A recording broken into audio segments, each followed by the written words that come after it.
네, 변론하겠습니다. 여러 사건 심리로 바쁘신 와중에도 이 사건에 관한 신중한 판단을 위해서 다시 변론을 열어 변론 기회를 주셔서 감사합니다. 오늘 말씀드릴 순서인데 바로 국회의 의사결정과 의사에 관해서 말씀드리겠습니다. 국회는 헌법상 독립기관인 만큼 그 의사도 자주적으로 결정합니다. 그래서 의사결정 대상이나 시점 선택, 그 절차나 내용 형성의 자유가 있습니다. 다만 헌법이나 법률에 특별한 규정이 있는 경우에는 그에 따라야 하는데 구체적으로는 규정 해석과 적용에 관한 사법심사를 통해 한계를 인식하고 그에 따르고 있습니다. 의사 처리 여부를 기준으로 국회의 의사결정에 대해 말씀드리겠습니다. 먼저 의사로 처리하려면 의안이 존재해야 합니다. 의안은 헌법이나 법률에 근거해야 합니다.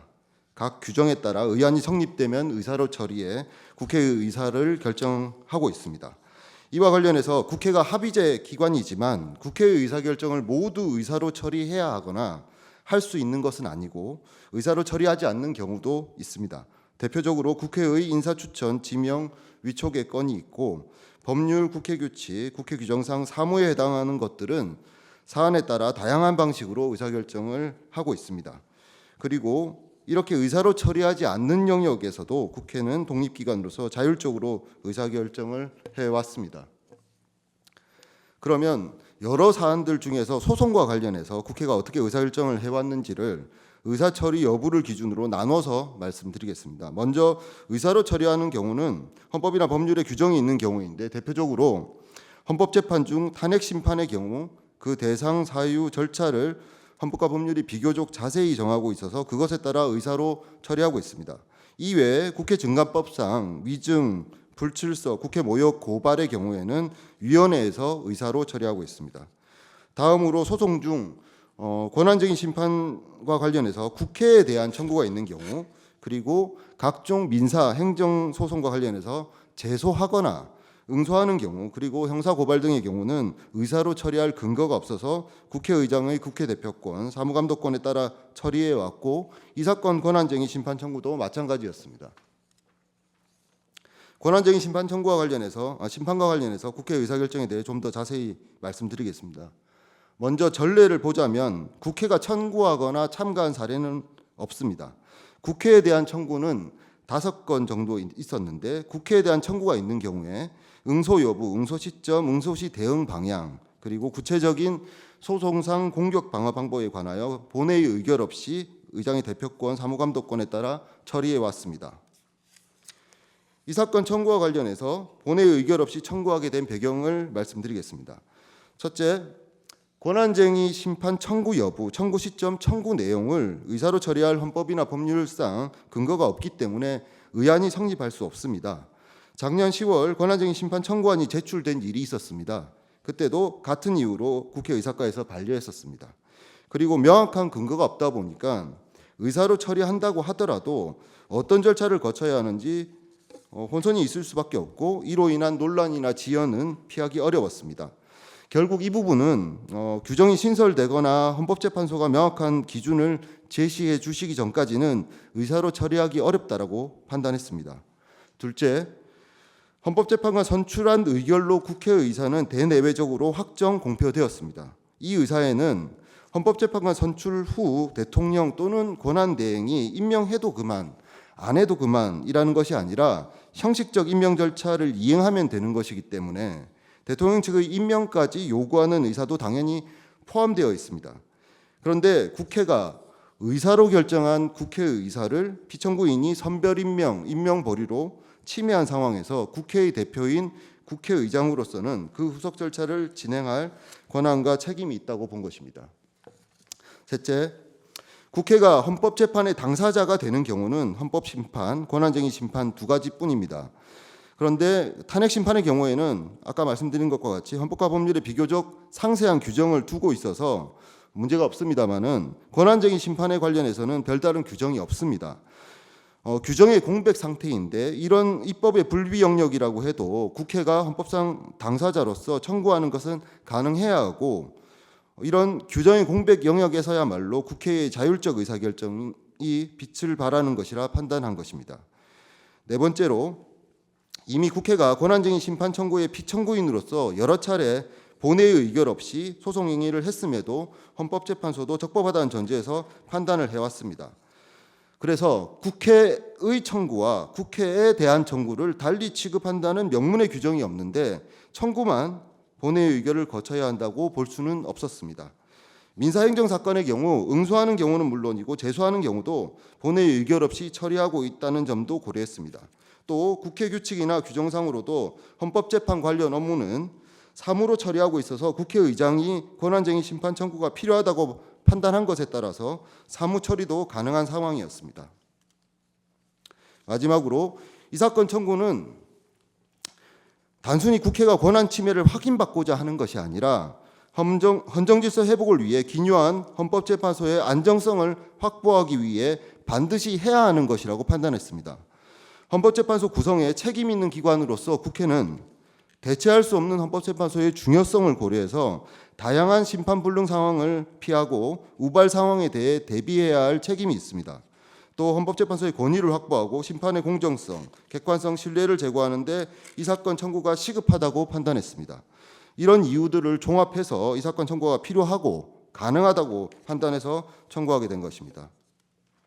그래서 규정의 공백이 있는 영역에서도 국회의 권한 행사는 보장되어야 하고 그에 관한 국회의 의사결정은 존중되어야 합니다. 헌법 법률상 본회의 의결을 요건으로 하지 않는 상황에서 권한쟁의 심판과 관련해서 새로운 요건을 부과하는 법 창조나 법 형성은 신중해야 하지 않나라는 것이 저희 생각입니다. 더구나 헌법재판소의 전례까지 고려하면 명백한 규정 위반이 없는 이 사건 청구가 부적법하다고 볼 상황은 아니라고 생각합니다. 페이지까지 했고요. 10페이지입니다.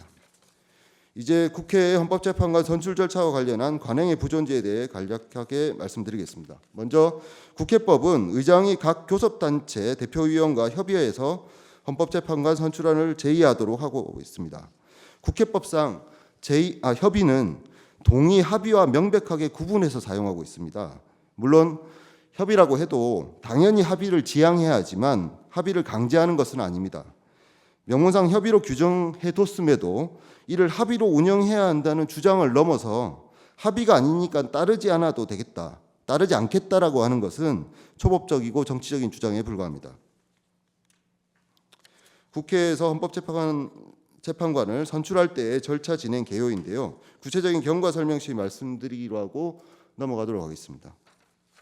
이번 헌법재판관 선출과 관련한 주요 절차 진행 경과입니다. 24년 11월 28일 여당 1명, 야당 2명 추천에 관해서 합의가 있었습니다. 그래서 그 합의한 날 국민의힘은 합의에 따라서 헌법재판소 연락관에게 서류 준비를 요청을 했습니다. 아마 재판관님들께서 더 잘 아시겠습니다마는 실무적으로 각 당이 의장에게 추천안을 제출하기 전에 법정 서류를 준비해야 합니다. 그래서 후보자 본인, 그다음에 직계 자손의 병역, 그리고 본인과 가족의 재산, 납세 등에 관한 정보를 준비해야 하고 후보자나 가족들도 날인까지 해야 합니다. 그런 작업을 마치고 서류 준비가 마쳐지면은 제출하게 되는데 그것이 바로 12월 9일이었습니다. 그래서 12월 9일 민주당과 국민의힘은 각 추천 공문을 의장에게 제출했고 의장은 그대로 제의했습니다. 그리고 12월 11일 각 당이 인사청문특별위원회 위원을 선정해서 의장에게 통지했고 의장도 그 의견을 받아서 위원 선임을 확정해서 통지했습니다. 결국에는 11월 28일 여당 1명, 야당 2명 추천하기로 합의했고 그 합의에 따라서 12월 11일까지는 여당에서도 별다른 이견 없이 절차를 진행을 했었습니다. 그런데 12월 12일부터 탄핵 심판 중이니 재판관 3명 모두 임명해서는 안 된다고 주장을 하시다가 그 후로는 또 합의가 없었다라는 주장으로 진화한 상황은 이미 알려진 바와 같습니다. 그래서 요거와 관련해서 한 가지만 말씀드리면은 헌법재판소 소장 임명이 조건이었다라고 하시는데 글쎄요, 처음에는 탄핵 심판 중에는 아예 임명을 갖다가 해서는 안 된다고 주장을 하시다가 이제 헌재 소장 얘기는 나중에 나온 것이라 어떨지 모르겠습니다. 그 부분은 재판소에 적절히 판단해 주시리라고 믿고요. 어쨌든 12월 18일부터 12월 9일까지 협의를 진행을 했었는데 그때 진행했던 협의 결과에 따라서 의장과 각 교섭단체 협의가 된 것으로 보고 제의를 한 이상 그 의사에 따라서 진행을 했던 것이고요. 그리고 국민의힘이 최종적으로 나중에 참여를 하진 않았지만 국민의힘이 추천한 후보자까지 포함해서 12월 26일까지 절차를 완료를 했습니다. 그리고 관행의 부존재와 관련해서 몇 가지 말씀을 드리겠는데요. 이미 서면으로 자세히 주장한 부분이라서 16쪽에 있는 2000년 상황에 대해서 간략하게 말씀드리는 것부터 시작하겠습니다. 2000년 16대 국회에서 협의 과정에 이견은 있었습니다만은 결국에는 야당 1명, 여야 합의로 1명 추천하기로 합의를 했었는데 당시에 한나라당이 본회의 표결을 보이콧했습니다. 그래서 한나라당 없이 협의대로 표결을 했고 결국엔 대통령도 임명을 하셨습니다. 다음으로 19쪽입니다. 2018년 10월 의석 분포를 보시면 여소야대긴 했는데 이때 좀 특징이 있는 것이 바른미래당이 30석이지만 원내 3당으로 당시에 캐스팅 보터 역할을 하고 있었습니다. 그래서 여러 가지 얘기가 많았습니다만은 결국에는 원내 의석 1, 2, 3당이 각 한 명씩 추천하는 방식으로 협의가 있었습니다. 이것이 바로 이번 재판관 선출 바로 이전인 2018년 상황입니다. 그래서 정리하면은 국회 선출 헌법재판관 추천과 관련해서는 매번 정치적 역학관계에 따른 협의 조정을 거쳐서 결정을 했습니다. 각 시기별로 여야 모두 구속력 있는 관행의 존재를 부정하고 각기 유리한 선례를 주장하는 등의 과정이 있었습니다. 이 과정 자체가 관행이 존재하지 않는다는 것을 보여줍니다. 또 선출 결과를 보더라도 피청구인이 주장하는 관행에 따른 경우는 6번 중에서 3번뿐이고 나머지는 여당 의석이 상대적으로 많을 때에는 여당이 2명, 야당 의석이 상대적으로 많거나 정치적으로 원내 3당의 목소리가 컸던 경우에는 원내 의석수대로 1, 2, 3당이 각 1명씩 추천을 했습니다. 그래서 그동안의 헌법재판소 재판관 추천 과정이나 선출 결과 모두 피청구인이 주장하는 관행이 존재하지 않는다는 점을 명백하게 보여준다고 할 것입니다. 결론을 말씀드리겠습니다. 헌정질서 회복에 대한 저항이 심각한 수준입니다. 선동이 소동에서 그치지 않고 난동으로 폭동으로 점증하는 경향을 보이고 있습니다. 헌법재판소에 대한 전례 없는 공격이 점점 커지고 있습니다.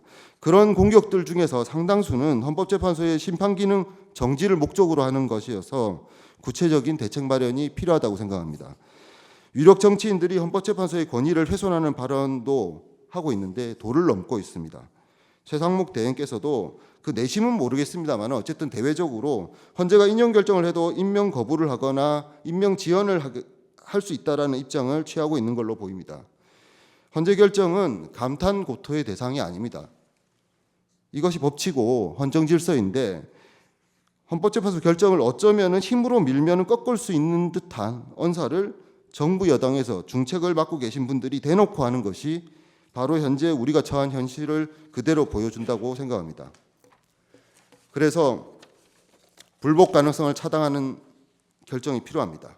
국회 선출 헌법재판관에 대해 대통령 측이 심사하거나 임명을 거부하는 것은 위헌이고 더구나 존재하지도 않는 여야 합의 관행에 따라서 여야 합의를 확인하겠다면서도 여당이나 국회에는 공식적으로 확인조차 하지 않은 채 장막 뒤에서 확인되지 않은 방법으로 확인되지 않은 사실에 기초해서 국가 중대사를 결정하겠다는 것 자체가 대통령의 임명을 외주화하는 것과 같다고 생각합니다. 정치로 법치를 압도하려는 반헌법적 시도가 아닌가라는 생각이 듭니다. 이 모든 과정이 국회의 권한을 침해하는 것이고 바로 그래서 국회가 원하는 것은 이 침해가 종결되고 반복되지 않도록 적절히 차단하는 것입니다. 지난주까지는 헌재 결정이 무력화될 수 있는 상황까지는 상상도 못했습니다. 그런데 이제는 설마나 어쩌면이 아니라 정말 그런 점에 대해서까지 고민을 해야 되는 상황이 아닐까라는 생각이 듭니다. 재판관님들께서 지혜와 해안으로 이 상황을 타개할 수 있는 결정을 해주시기를 기대하겠습니다. 이상입니다. 감사합니다.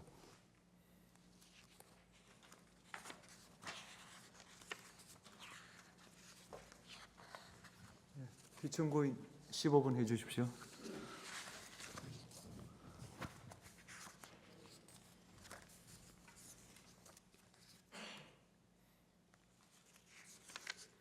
존경하는 문형배 헌법재판소장 권한대행님과 재판관님들, 먼저 이 사건에 관하여 충실한 심리를 위해 변론을 재개하여 다시 변론 기회를 주셔서 감사드립니다.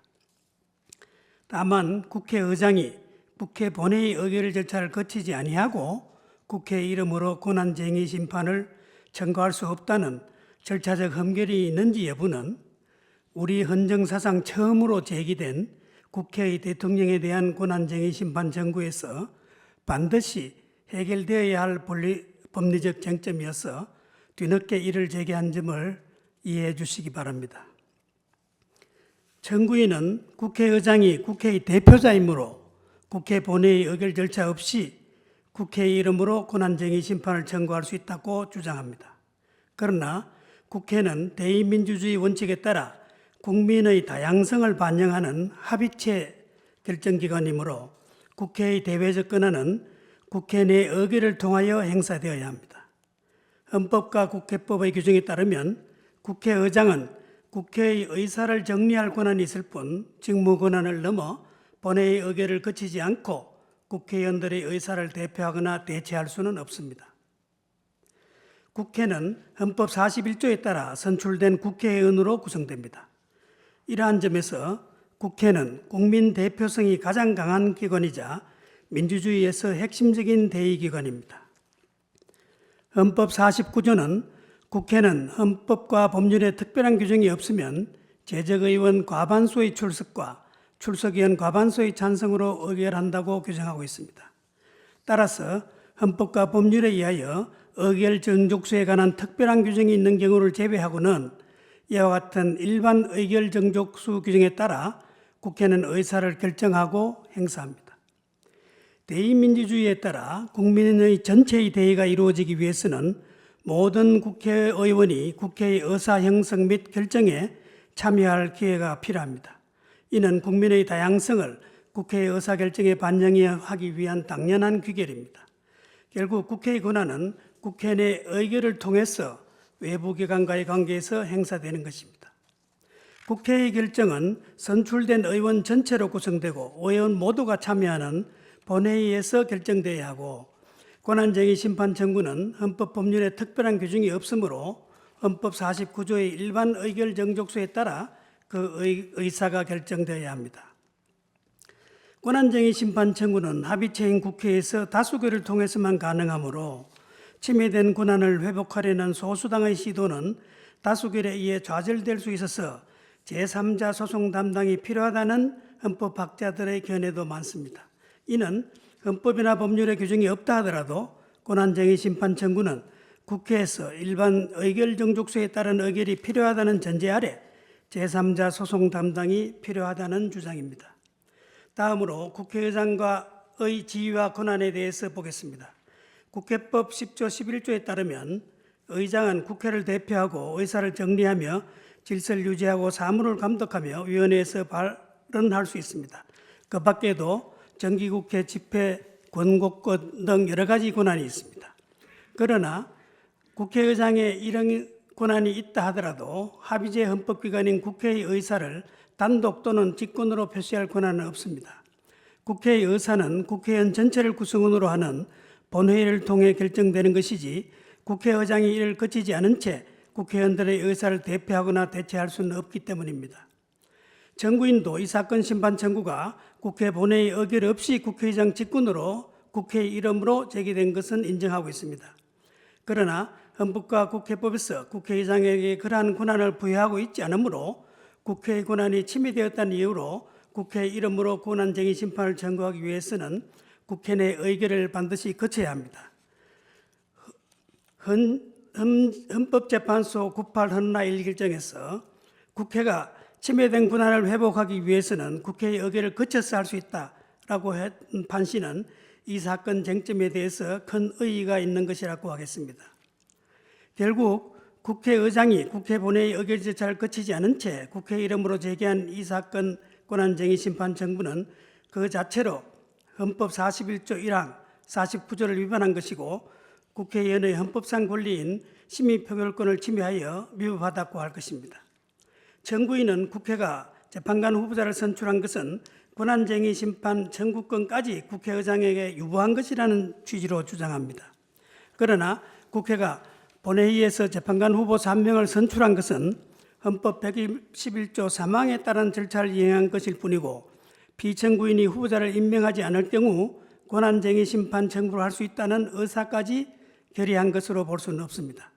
따라서 이 사건 권한 심판 청구를 청구인 주장과 같이 재판관 선출 절차의 후속 절차에 불과한 것으로 평가할 수는 없습니다. 청구인은 입법의 미비로 헌법이나 국회법에 특별 규정이 없으므로 국회의장이 직권으로 권한쟁의 심판을 청구할 수 있다고 주장합니다. 그러나 이는 입법의 미비가 아닙니다. 국회의 의사는 어디까지나 헌법이나 법률에 특별한 규정이 없는 이상 죄적 과반수 출석과 출석 과반수 찬성으로 한다고 헌법 49조, 국회법 109조에서 규정하고 있으므로 국회의 의사를 국회의장이 단독 내지 직권으로 할 수 없는 것은 너무도 분명합니다. 청구인의 주장에 따르면 권리 침해를 당한 자는 국회의장이 아니라 국회입니다. 그런데 헌법재판소는 명시적으로 제3자 소송 담당을 인정하지 않으므로 국회의장이 국회를 대신해서 제3자 소송 담당으로 권한쟁의 심판을 청구할 수도 없습니다. 청구인은 국회의장이 국회를 대표해서 각종 소속의 소극적 당사자로서 응소하는 경우에 국회 본회의 의결을 거치지 않았으나 헌재가 본회의 의결을 요구한 바가 없었으므로 국회가 적극적 당사자로서 권한쟁의 심판 청구를 하는 경우에도 국회 본회의 의결이 필요 없다는 취지로 주장하고 있습니다. 그런데 청구인 대리인이 권한쟁의 심판 청구의 경우 헌재가 본회의 의결이 없음을 이유로 부적법하다고 보지 않고 당연히 적법하다는 전제에서 사건 처리를 해왔다고 주장하면서 헌재의 권한쟁의 심판 사건을 여러 개를 들고 있습니다만 그 사례들은 하나도 빠짐없이 모두가 국회가 권한쟁의 사건의 피청구인이 된 사건들 뿐입니다. 헌재법 40조 1항은 헌재의 심판 절차에는 성질에 반하지 않는 한 민사소송에 관한 법령을 준용한다고 규정하고 있고 민소법 64조는 법인의 대표자 또는 52조의 대표자 등에게는 법정 대리인에 관한 규정을 준용한다고 규정하고 법정 대리인의 소송 행위에 관한 특별 규정인 민소법 56조는 상대방의 소제기에 대해서 소송 행위를 하는 경우, 즉 소극적 당사자인 경우에는 특별한 수건이 필요 없다고 규정하고 있습니다. 또한 대법원 판례에 따르면 비법인인 사단이 사원총회의 결의 없이 제기한 소송은 소제기에 관한 특별 수건을 결하여 부적법하다고 판시하고 있습니다. 청구인은 민소법 52조, 56조는 그 성질상 권한쟁의 심판에 준용할 것이 아니라고 주장하고 있습니다만 민사소송법상 소극적 당사자의 경우에는 대표자에게 특별 수건이 필요 없으나 적극적 당사자인 경우에는 대표자에게 특별 수건이 필요하다는 단체의 소송 행위에 관한 법리를 설명한 것일 뿐입니다. 다시 말씀드리자면 국회의장이 국회를 대표해서 소송에 응소하는 것과 국회의장이 국회의 권한이 침해되었음을 이유로 권한쟁의 심판을 청구하는 것은 그 이치가 전혀 다르다는 점을 설명드린 것입니다. 이러한 법률 규정 및 대법원 판례에 비추어 보더라도 국회가 권한쟁의 심판 등 헌법소송의 소극적 당사자, 즉 피청구인이 되는 경우에는 그 대표자인 국회의장이 국회의 본회의 의결 없이도 국회 이름으로 소송 행위를 할 수 있지만 국회가 그 권한이 침해되었다는 이유로 적극적 당사자로서 국회 이름으로 권한쟁의 심판을 하는 경우에는 청구를 하는 경우에는 그 대표자인 국회의장이 직권으로 할 수는 없고 당연히 합의제 국가기관이자 그 어느 헌법기관보다도 단체성이 강한 국회의 의사원칙에 따른 의결이 있어야 됩니다.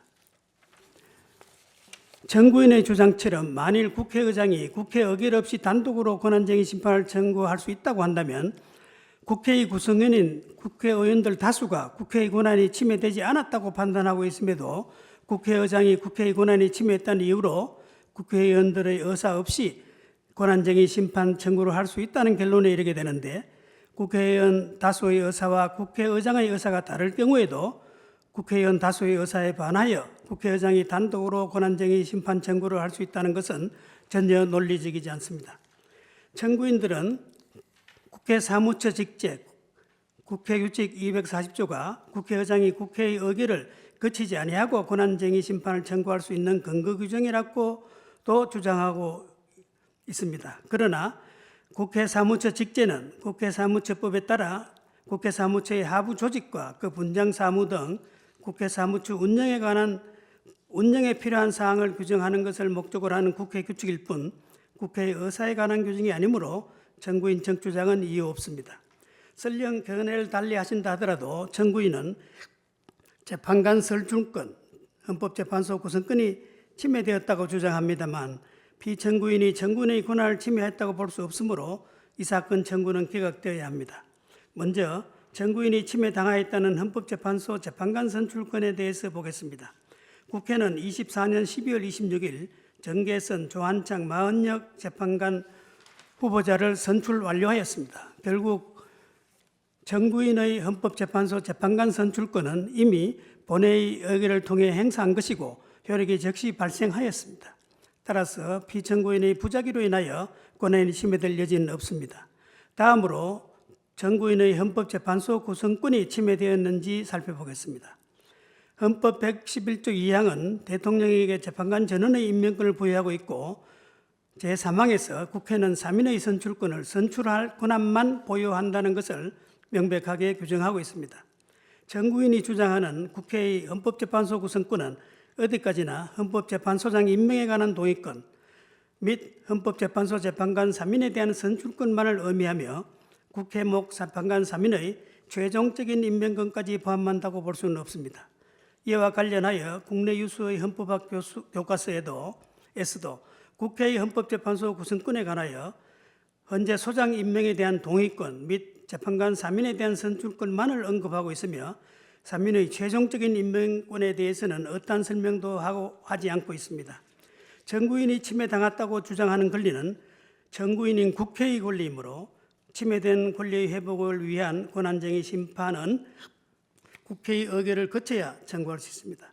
그럼에도 불구하고 청구인의 대표자인 국회의장이 국회의 의결 없이 직권으로 국회 이름으로 이 사건 심판 청구를 하였음이 명백하므로 부적법하여 각하되어야 할 것입니다. 설령 견해를 달리하신다 하더라도 비청구인이 청구인의 헌재 재판관 선출권과 헌법재판소 구성권을 침해한 사실이 없으므로 청구인의 이 사건 심판 청구를 기각해 주시기 바랍니다. 감사합니다.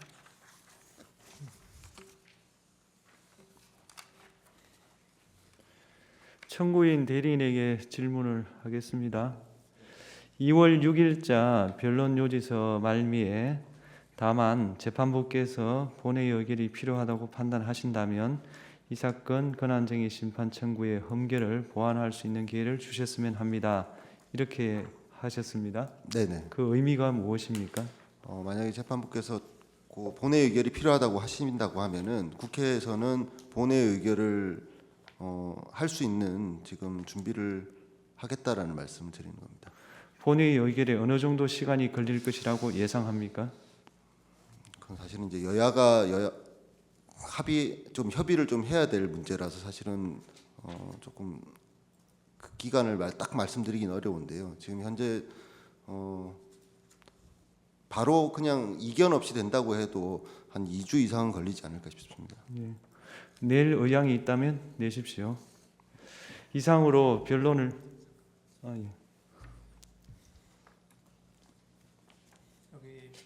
제가 청구인 대리인께 좀 여쭤볼 게 있는데요. 이건 피청구인 쪽에도 나중에 여쭤볼 거니까 좀 잘 들으시기 바랍니다. 그 국회가 이제 그 실질적인 원고가 돼가지고 행정소송한 적이 있죠. 네네. 그래서 대표적으로는 그 서울특별시 영등포 구청장 상대로 해가지고 네네. 도로 사용 변상금 부과처분 취소 소송했죠. 네네. 이제 그 사건에서 형식적인 원고는 대한민국이고, 네네, 그렇습니다. 그렇지만 이제 구체적인 국가기관으로는 국회가 이제 그 권한을 침해됐다 해가지고 취소송을 제기했잖아요. 네, 그렇습니다. 그 사건에서 국회 의결이 있었습니까? 의결이 없었습니다.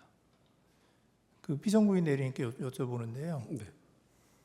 그 경우 이제 그거 말고도 더 있거든요. 이제 네.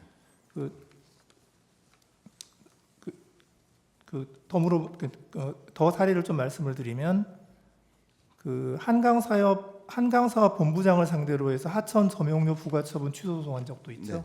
네, 그때는 결의 있었습니까? 없었습니다. 그 사건들 그 사건 번호하고 네. 판결문을 좀 참고 자료로 내주시고요. 아, 네. 알겠습니다. 예, 피청구인 대리인께 여쭤보는데 네.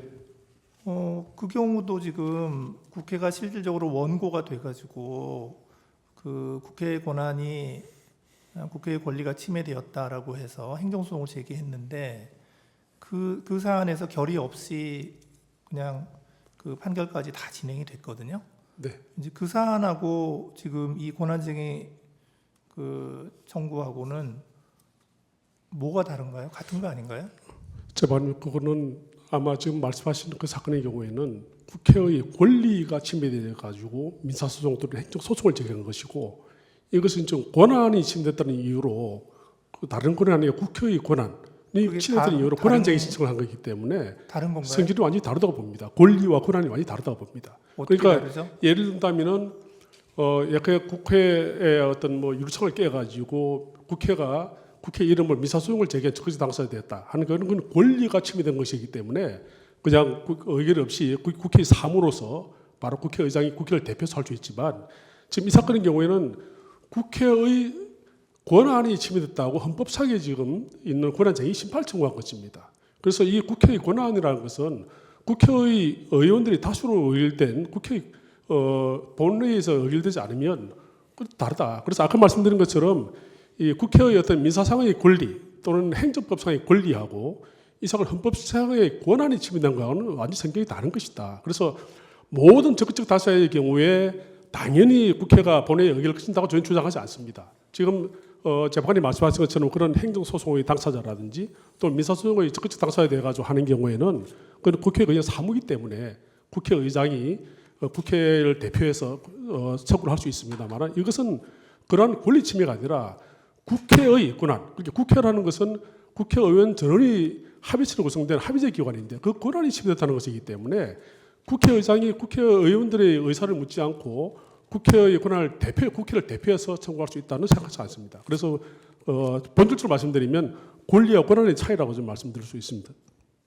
한 가지만 더 말씀드리면, 지금 예를 드신 그 두 판례의 당사자 표시가 국회로 되어 있는지, 국가로 되어 있죠. 그러니까 국가로 된 경우하고 국가기관으로 해서 국회하고는 그 차이가 있지 않느냐. 그것은 구별해서 판단해야 되지 않느냐, 이런 생각입니다. 아니 그 실질적 당사자가 국회라 하더라도 그 사건의 당사자 표시가 국가라든지 뭐 다른 걸로 표시되어 있는 경우에 이 권한쟁의에서 국회 명의로 국회의장이 청구하는 거하고는 차이가 있지 않을까. 아니요, 뭐 하여튼 그렇게 주장을 하시니까 예. 그게 이제 국회의 권리, 결국 보니까 이제 재산권이더라고요. 이게 도로 사용 변상금 부과처분 취소, 하천 점용료 부과처분 취소. 그러니까 국회의 재산권이 침해됐다는 건데, 그 국회의 재산권이 침해됐다는 거하고 국회의 그 헌법재판소 구성권이 침해됐다는 거하고 똑같은 원고의 입장에서 하는 거라서, 하여튼 그 주장의 취지는 알겠습니다. 네, 좀 혹시 필요하시면 서면으로 좀 민사상과 꺼내주시고요. 행정법상의 최창원 변호사님 권리와 뭐 하실 말씀 있나 보다. 권한이 다르다는 것입니다. 마이크 좀 드리시죠.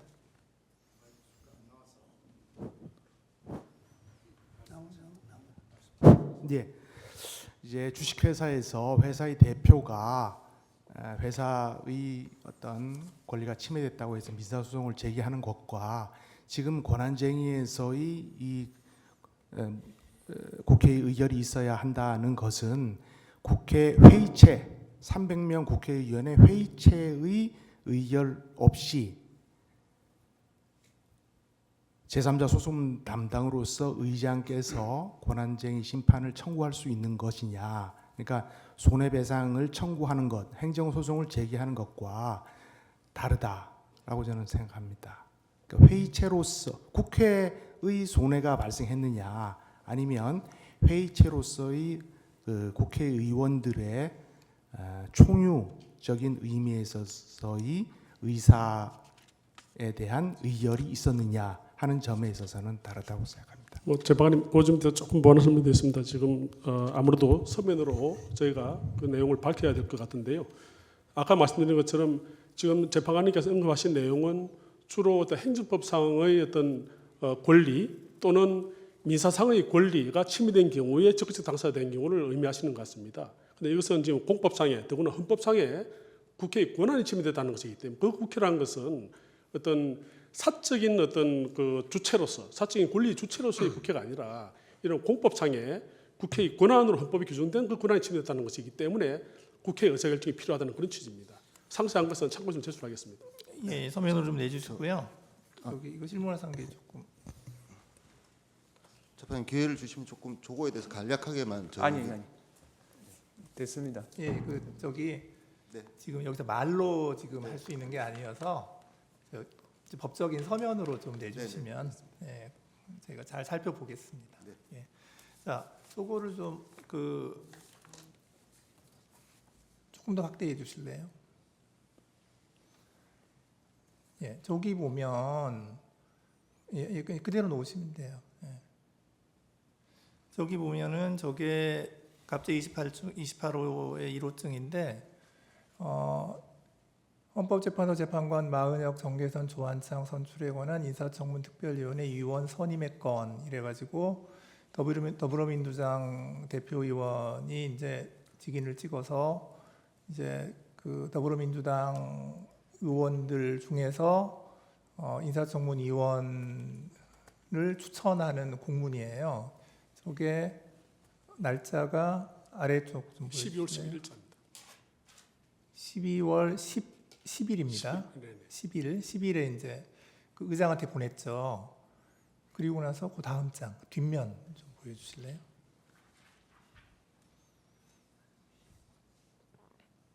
예, 이번에는 이제 위부터 좀 보여주세요.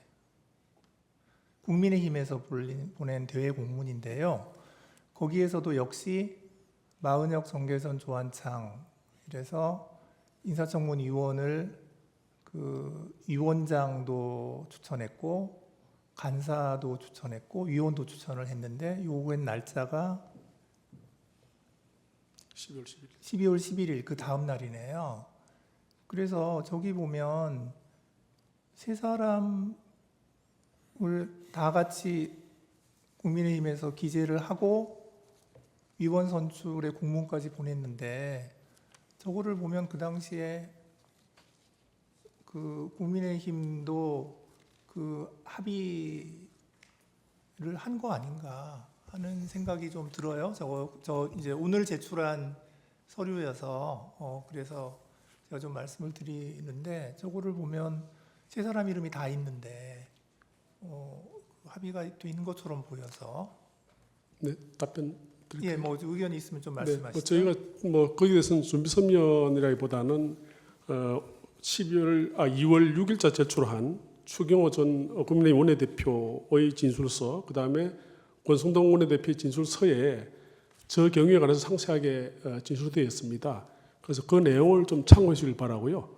아마 다만 저 부분은 저희들 기존에 했던 답변서 내용과 거의 일치합니다. 그래서 12월 7일에 추경호 전 원내대표가 사의를 표명하고 그 이후에 권성동 원내대표가 12월 12일에 선출이 됐는데 그 사이에 원내 행정국에서 행정적으로 이루어진 것 같고 그것이 물론 뭐 행정 직원이 마음대로 했다고 생각하지 않습니다만 그 경위에 관해 가지고 2월 6일에 제출한 그 추경호 전 원내대표, 권성동 원내대표의 정인 진술서의 내용을 상세하게 재판부에서 살펴주시길 바랍니다. 예, 잠깐만요. 제가 한 가지 더 있는데 이 서류가 지금 여기 있구나.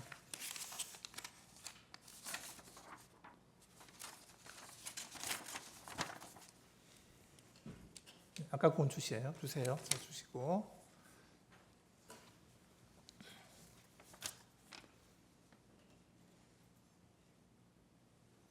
저게 이제 갑제 6-1호증인데 6호증의 1인데 저기 보면 민주당에서 저게 12월 6일자이죠. 12월 9일자로 지금 마은혁, 정계선 두 분을 추천한다는 공문을 지금 국회의장에게 보냈고요. 그 다음으로 그 6호증의 2, 그 중에 2를 보시면 거기에는 이제 조한창 후보자를 그 국민의힘에서 추천한다라고 해서 그것도 역시 12월 9일자인데 그것을 그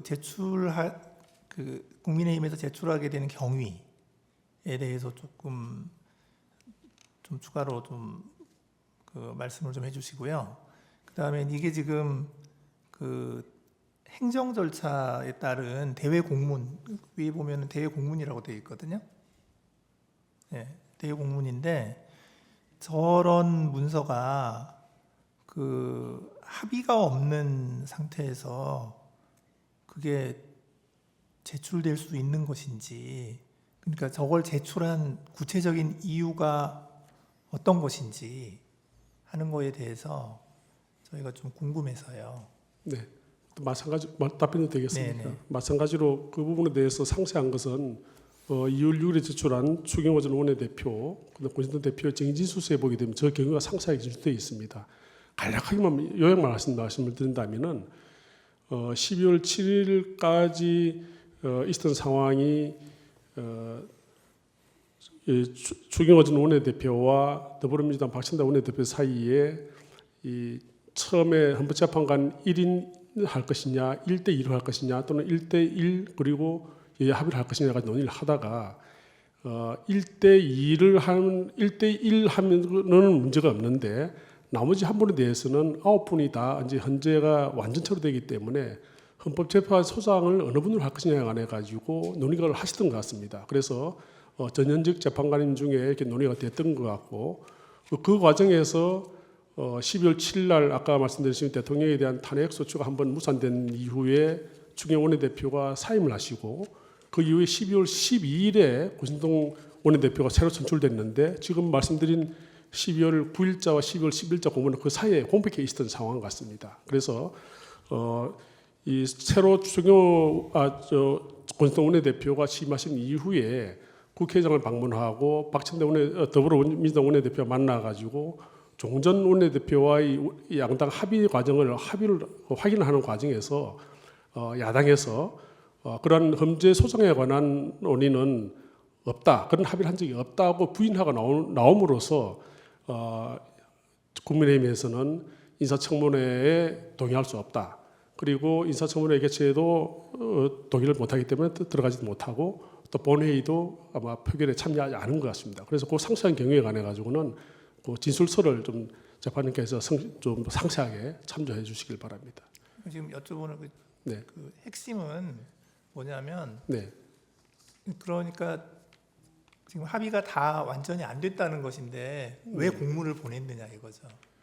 저게 아까 제가 말씀드렸지만 그 내용 자세히 보게 되면 그 원내대표의 공백기 사이에 그와 같은 적어도 한 분과 한 분은 이견이 없던 것 같고 나머지 한 분은 적어도 헌법재판소장의 임명 동의에 관한 야당의 협조, 야당의 그 동의를 야당에서 합의를 했었는데 그 부분에 가지고 그렇게 됐으니까 이제 1대2로 이렇게 된 상황에서 공문을 보냈는데 야당에서 그 부분을 완전히 부인을 하고 나온 상황이고 또 실제로 12월 14일 날 대통령에 대한 탄핵소추가 의결됨으로써 대통령이 직무 정지가 된 상황입니다. 그래서 권한대행이 헌법재판소장을 임명할 수 있느냐에 대한 논란이 된 것 같습니다. 그래서 적어도 그 전 원내대표와 추경호 전 원내대표와 그 박찬대 더불어민주당 대표 사이의 그 논의 과정도 사실상 이행하기 어려울 뿐더러